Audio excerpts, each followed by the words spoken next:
Magandang gabi mga masters, bali ngayon po ay 4 na videos po ma-upload ko po sa aking YouTube channel.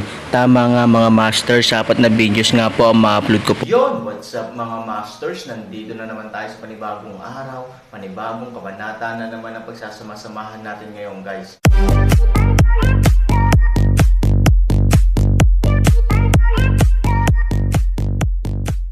Bali mga masters, kung bago ka pa lang po sa aking YouTube channel, please click the subscribe button, lalong-lalo na po yung notification bell guys, para maging connected pa rin tayo sa isa't isa at maging updated kayo sa mga susunod ko pang video. Bali mga masters, bago natin umpisahan ng kwento ay mag-shoutout po muna tayo para sa mga solid nating tagapakinig. Shoutout kay Michael Katipan at shoutout kay Tio Fisto. Yun na nga mga masters, no? Bali hindi na ito patagalin. In 3, 2, 1, let's go!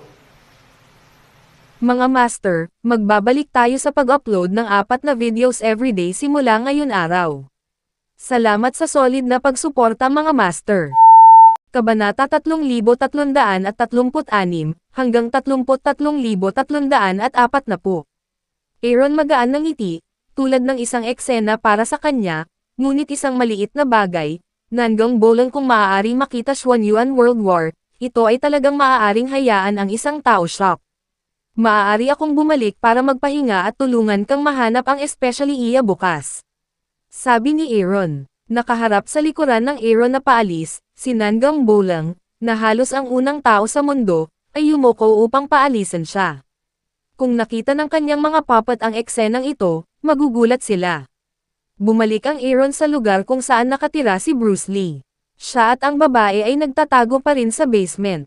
Nang makita ang Aaron, nabawasan ng husto ang takot ni Bruce Lee, dahil sa kanyang opinyon, tanging ang lugar na kasama ng boss ang ganap na ligtas.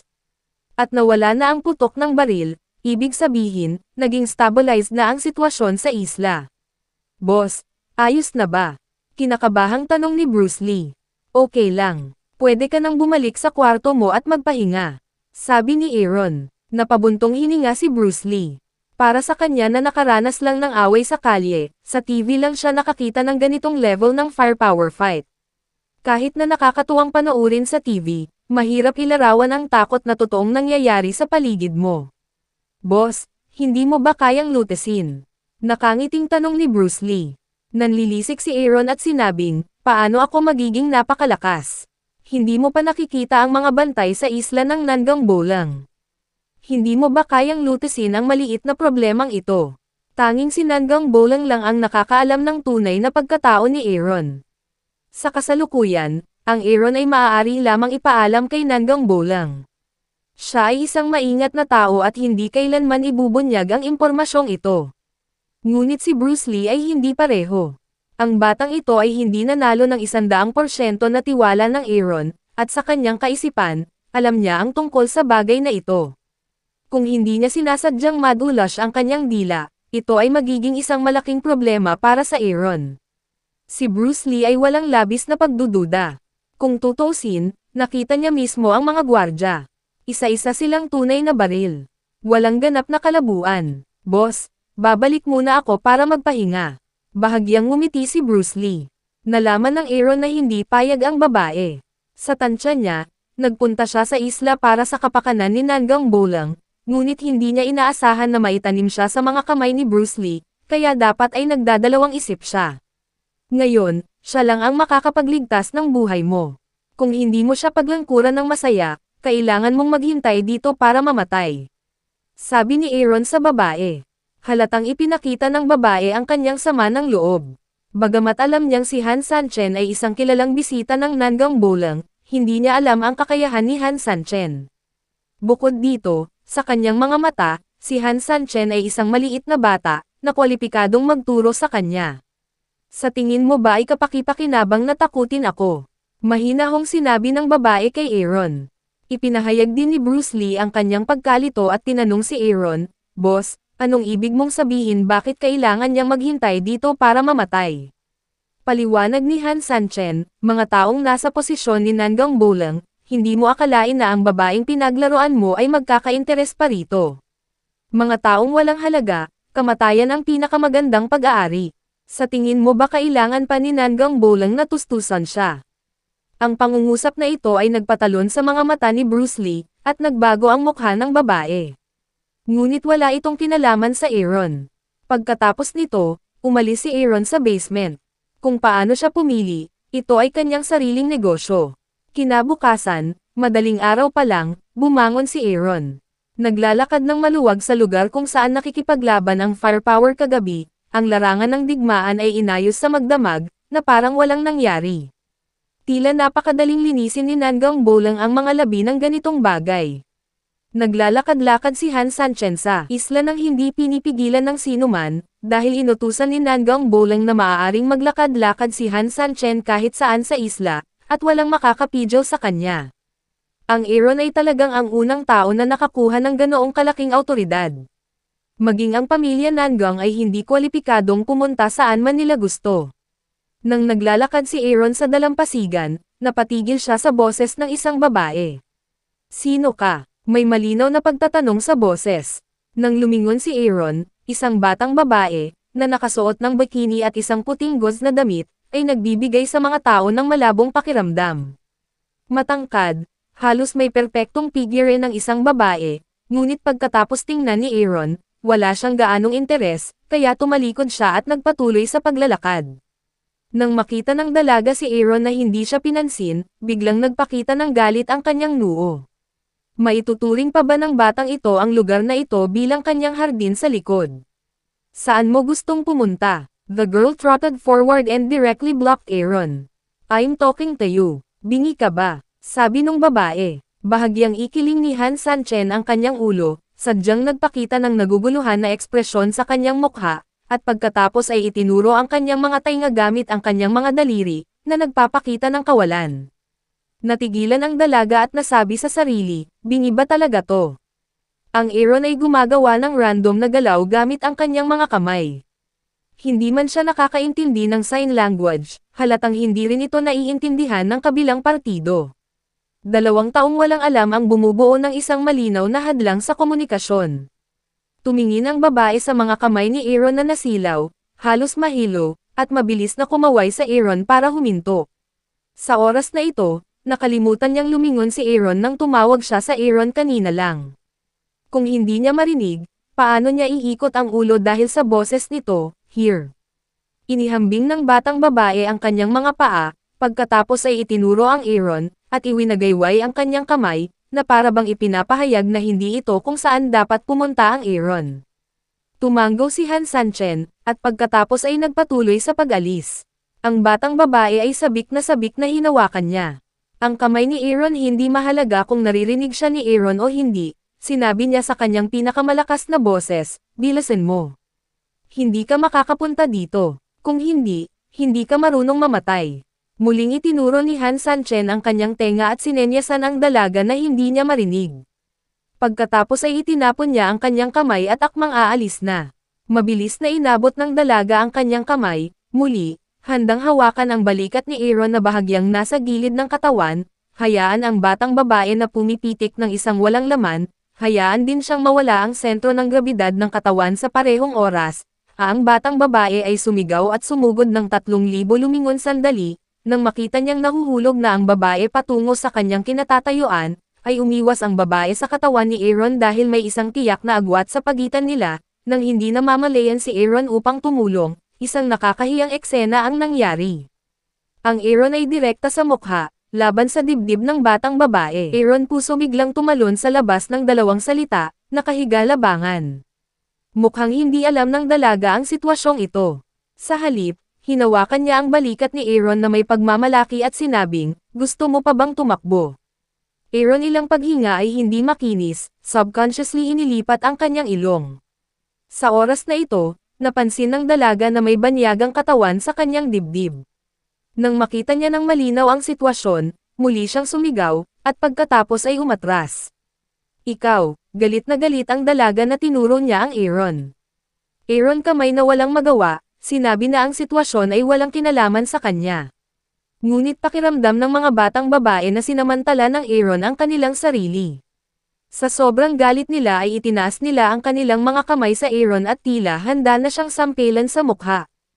Ito ay isang hindi pagkakaunawaan, At hindi ito ang kahihinatnan na gustong idulot ni Aaron, kaya kapag handa nang saktan siya ng babae, malungkot ang mukha ni Aaron. Hindi ko kasalanan, malamig na sabi ni Aaron.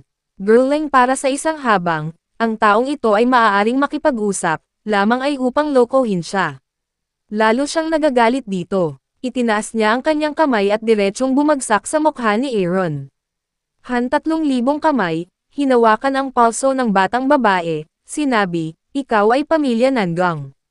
Girl eyebrows berde mata, pagngangalit ngipin sinabi, dahil alam mo, maglakas loob na dayin ako, ngunit din samantalahin sa akin.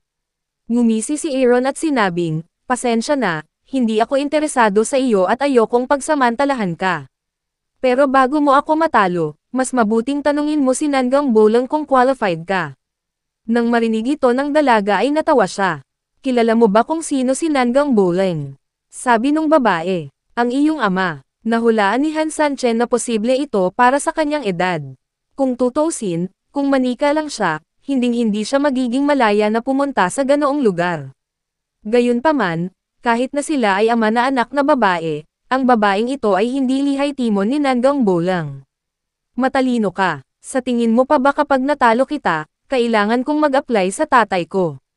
Sabi ng dalaga na may pagmamalaki sa mukha, ang islang ito ay sa kanyang ama, siya ang paboritong anak ni Nangang Bolang, sinong hindi makakalaban. Tinanggal ni Han Sunny ang kamay ng babae at sinabing, kahit ang iyong ama ay hindi nang ahas na maging mapangahas sa harap ko. Tumawa ang dalaga. Napakayabang talaga ng batang ito. Ang kanyang ama ang ganap na Panginoon ng isla, ngunit hindi siya nang ahas na maging mapangahas sa harap ng isang batang lalaki. Di ba joke yun? Little brother, kapag sinabi mo ito, hindi ka natatakot mag-flash ng iyong dila. Sino ang nagturo sa iyo na pumutok ng isang hindi mapagkakatiwalaang baka? Sabi nung babae, kung gusto mong hulaan kung nagyayabang ako, mas mabuting tanungin mo si Nangang Bolang. 3,000 natapos, tumalikod at umalis, ayoko na makita ang parehong bagay sa babaeng ito. Nagngangalit ang dalaga sa galit. Sa sarili niyang isla, hindi siya pinapansin ng isang maliit na bata. Paano niya kakayanin ang ganitong uri ng pang-aapi? Hintayin mo ako. Gusto kong huwag kang umalis dito ng buhay. Ang batang babae ay halos umungol sa Aaron upang sabihin ang mga salitang ito, pagkatapos ay galit na umalis, dapat na pumunta sa Nangang Bolang. Aaron mahinang ngumiti, halos mahuhulaan na niya kung anong uri ng katapusan ang mararanasan ng dalaga. Nang matagpuan niya si Nangang Bolang at ipaalam sa kanya kung sino ang sinasaktan niya, hindi niya alam kung ano ang mararamdaman ni Nangang Bolang. At ano ang status ng isang illegitimate daughter sa harap ng Nangang Bolang. Kahit na ang mga pinakarespetadong tao sa Nangang Bolang ay hindi maihahambing sa katayuan ng Aaron ngayon. Ito ay isang maliit na villa malapit sa dagat. Ito ang paboritong tirahan ni Nangang Bolang. Una, ang bahay dito ay may isang espesyal na istruktura, na magagarantiya sa personal na kaligtasan ni Nangang Bolang. Pangalawa, ang mga tanawin dito ay ang pinakamahusay sa isla. Halos araw-araw bumangon si Nangang Bolang, nasa balkonahe para sa sariling tasa ng kape, tahimik na ninanamnam ang simoy ng dagat. Dumating ang dalaga sa villa, ngunit huminto, dahil alam niyang ayaw maabala si Nangang Bolang ng walang dahilan, kaya dito na lang niya hintayin ang paglabas ni Nangang Bolang. Ayon sa karaniwang oras, hindi lalabas si Nangang Bolang hanggang 10:00 man lang, dahil gusto niyang mag-enjoy sa tahimik na sandali. Gayunpaman, mayroong isang espesyal na sitwasyon ngayon. Gusto ni Aaron na tulungan siyang malaman ang mga espesyaliya sa isla. Malaki pa rin ang importansya ni Nangang Bolang sa bagay na ito, kaya tuwirang binabaliwala niya ang kakayahang magtimpla ng kape tuwing umaga. Pagkatapos maghugas, lumabas ng villa si Nangang Bolang. "Yor, anong ginagawa mo dito?" Nang makita ang dalaga sa labas, tanong ni Nangang Bolang. Nang makita ng isang batang babae na nagngangalang Yor si Nangang Bolang, makikita sa kanyang mukha ang lahat ng uri ng hinaing at ang kanyang mga mata ay puno ng luha. Ang imahe ng isang mahinang lalaki ay malinaw na binigyang kahulugan niya. "Anong problema? Sinong bubuli sa'yo?" Nakangiting sabi ni Nangang Bolang, para sa anak na ito, siya ay mas katulad, kung tutuusin, ay isang babae, syempre, ay dapat na mas protektado. "Dad, hindi lang ako binubuli, hindi ka man lang niya pinapansin. Sabi ni Yor. Nang marinig ang mga salitang ito, si Nanggang Bolang ay nagkaroon ng hindi tiyak na premonition na ito ang kanyang isla. Paano siya hindi pinansin ng sinuman? Siyempre, maliban sa Aaron, ano ang nangyayari? Alam niyang may mali, tanong ni Nanggang Bolang sa malalim na boses. Samantala, ipinagdarasal niya na ang usapin ng Yor ay hindi dapat iugnay sa Aaron. Hindi magandang saktan ni Nanggang Bolang si Aaron, isang Diyos na tulad figure. Kaninang umaga, pumunta ako sa dalampasigan at may nakita akong estranghero para turuan siya ng leksyon, huwag kang mapangahas sa harap niya, paanong may masungit na lalaki sa ating isla, at siya ay isang maliit na bata, sabi ni Yor na may reklamo sa kanyang mukha. Nang marinig ang mga salitang ito, halos makumpirma ni Nanggang Bolang na ang taong nasa bibig ni Yor ay Aaron, na medyo ikinagalit ng kanyang mga mata. Ipinagmamalaki ni Yor na makita ito, ngunit kung ano ang susunod na nangyari ay napatulala siya. Itinaas ni Nanggang Bolang ang kanyang kamay at sinampal si Yor sa mukha. Tay, bakit mo? Bakit mo ako sinaktan? Ang mga tainga ni Yor ay nag-iingay. Kakaiba ang tingin niya kay Nanggang Bolang, sa islang ito, maaari mong saktan ang sinuman maliban sa kanya, sabi ni Nanggang Bolang na nagngangalit ang mga ngipin. Si Yor ay tanga. Hindi ba pwedeng ikaw ang batang iyon? Napakalakas niya. Maging ang kanyang ama ay hindi nang ahas na masaktan siya, sumama ka sa akin at humingi ka agad ng tawad sa kanya, mula ngayon, maaari ka na lamang umalis dito at mamatay ng mag-isa. Yun na nga mga masters, no? Bali panibagong kabanata na naman yung natapos natin ngayong gabi. Muli, maraming salamat po talaga sa walang sawang suporta po sa aking YouTube channel na talagang inaabangan nyo po ang bawat upload ko po. Bali mga masters, magkita-kita ulit po tayo bukas ng gabi at ngayon po ay magpapaalam po muna tayo. Bali mga masters, bye-bye!